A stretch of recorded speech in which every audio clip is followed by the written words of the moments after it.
Sino hong nakakaalam kung ano ang tawag dito?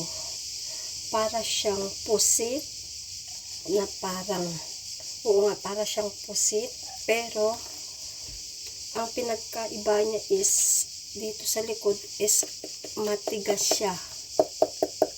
Oh, matigas ang likod.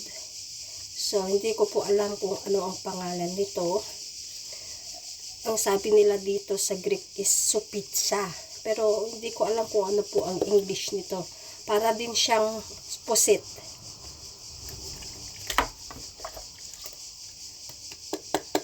Ang pinagkaiba lang is matigas yung sa likod niya. Oh, parang kahoy.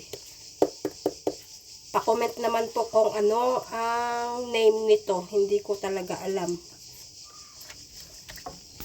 What's the name?